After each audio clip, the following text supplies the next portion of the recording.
Hi there, welcome to the Mini Stripes blanket tutorials. I have my Uno yarns here.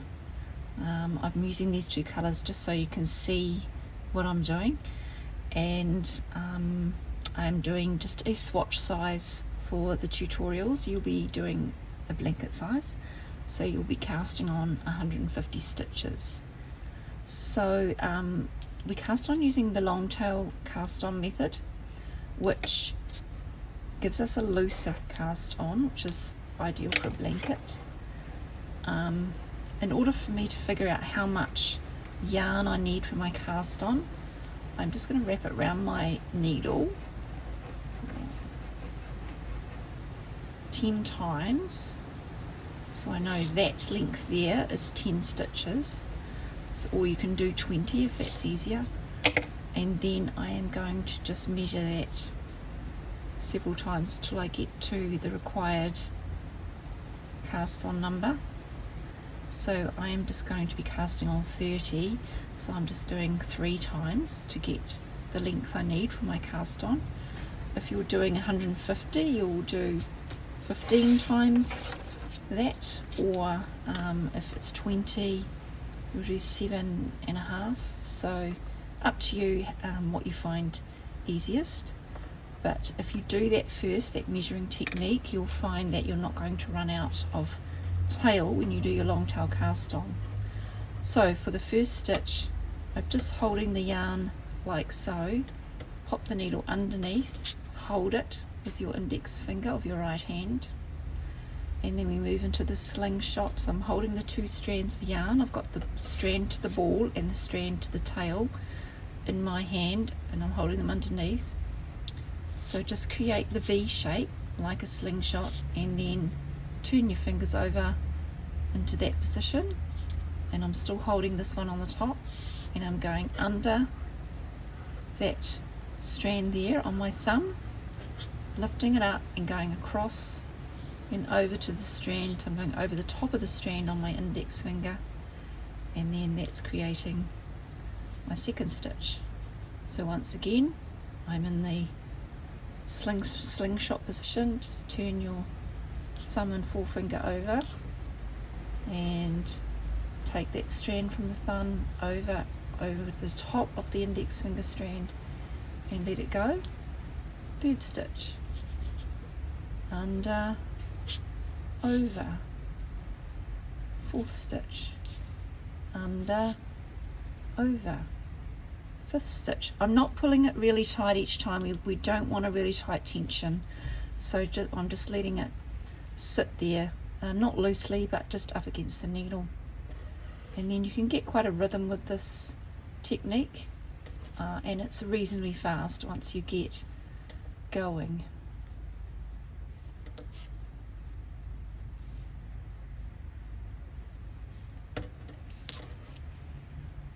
Oops.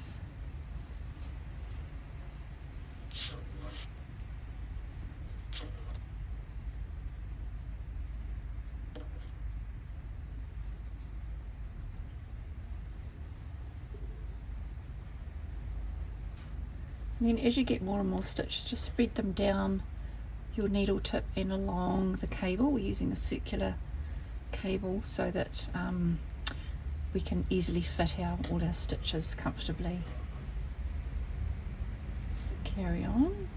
How many have I got now? If you're casting on 150, I recommend putting a stitch marker or a piece of yarn tied into a loop about every 30 stitches, so that you don't have to keep counting back all the time, and then you know that you're just counting in 30s then. So you're just going to place a loop over the end of your needle every 30 stitches, and then carry on casting on.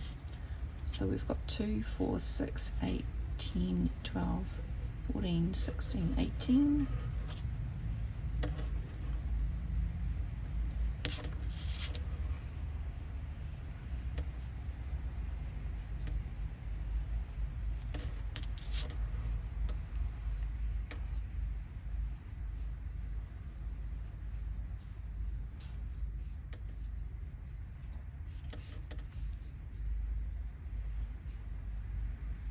Okay, I've got my 30, and you can see I've still got a bit of tail left there, so perfect.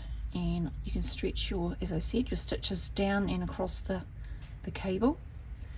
Right, so I'm now ready to do my first row. So I am going to turn this over so that the stitches are all on the left hand side and my empty needle is on the, or needle tip is on the right. I have my working yarn or my ball of yarn here, and that yarn is at the front of my work. And the first step is to knit a row, and we're going to knit up to the last stitch because we do a little slip at the end of every row to create a nice finish on our blanket. So for the knit stitch, I am just, the right needle goes in underneath the left hand tip, and holding our yarn in the right hand, wrap it round that bottom needle over the top and draw that tip back through and up and slip it off. The first row is always the trickiest because we don't have much to work with, just a needle full of stitches, so it always feels awkward. So next stitch, we're going in underneath that left hand tip, wrapping it round and over the top, drawing it back and up, slide it off. Underneath the left tip, wrapping it round, drawing it back, slide it off. And we're not pulling things tight. You can tighten up the tail there, just so that that's not creating a loose stitch. I am just keeping it all easy to move and not pulling things too tight. And we are just going to knit that row right across to the last stitch.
Okay, I'm nearly at the end of my first row, coming up to the last stitch, and our pattern says slip one purlwise with yarn in front. So what does that mean? We bring the yarn around to the front of our work, so just around from the back of our work under that right hand needle, hold it round to the front, and then slipping it purlwise means this needle here goes up through the front, which is the purl position, and just slide that off. So we don't do anything with it except slip it purlwise. Now we're ready for row 2. So turn our needles over. Again, we've got all our stitches on the left and an empty needle on the right. And this is just another knit row. So we're starting again, row 2, and just knitting across all those stitches. What we are doing for the first 10 rows is creating the garter stitch border at the bottom of our blanket. So that's what I'm doing here. And after that, our stitches will change slightly. Now, because this is a striped blanket, every 2 rows we're changing colour, which is pretty exciting and actually makes it more fun to knit. And there's a clever way of doing that without having to break your yarn each time and have lots of ends to weave in. So row 2, knitting along.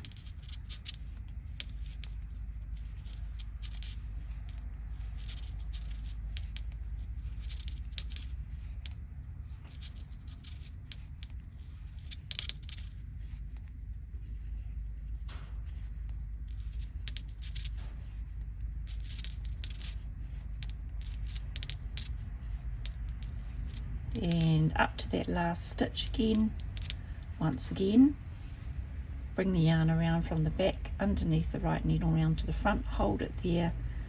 The right needle goes up through the front of that last stitch and just slips it off. So that is slipping a stitch purlwise. And now we are ready for row 3 and our first colour change. So grab our other ball of yarn, find the end, and this is also just a knit row, so we go into that first stitch, hold the strand of your second colour underneath your needles, and you've got the colour you've been using is sitting there out to the right.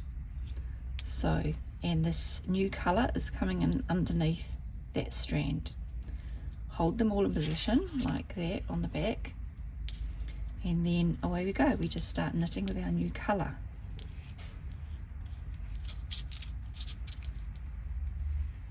Okay, and it does create a bit of loose stitch work on the end as we join a new colour, but you can just go back and just tighten those up. Just pull on the tail ends, and that will also tighten up once you come back and knit that stitch again. So we're doing 2 rows of our contrast colour. So once again, we're knitting across and slipping that last stitch purlwise.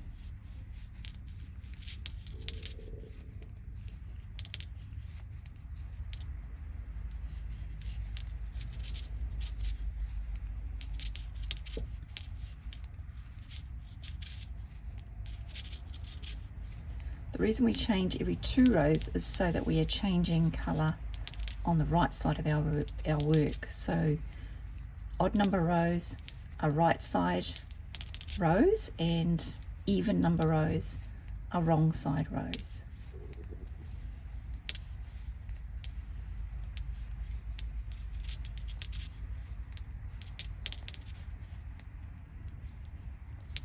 Okay, I'm coming up to that last stitch again, so I'm bringing my yarn around under that right hand needle around to the front, holding it in position.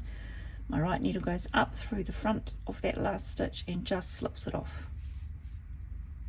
and then turning my work over, and you can see now I'm on the wrong side, so you can see how that colour change is showing on the right side of our work. We don't see that, it's just nice and tidy. So we are knitting back. So this is row 2 of our contrast colour, or row 4 of our border. So we're going right back to the end again, and I will show you how we carry the colour that we're not using up the side of our work, and we're going to do that the whole way through our blanket.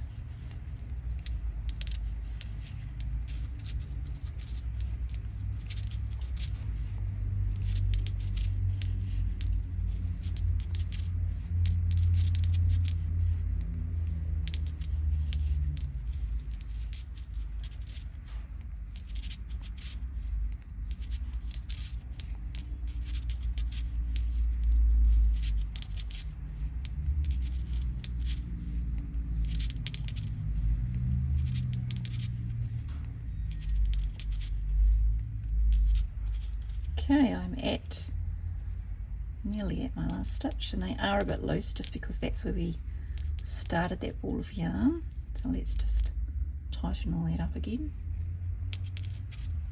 and ready to slip that last stitch. Bring that yarn around the front of that right hand needle and slip that stitch purlwise.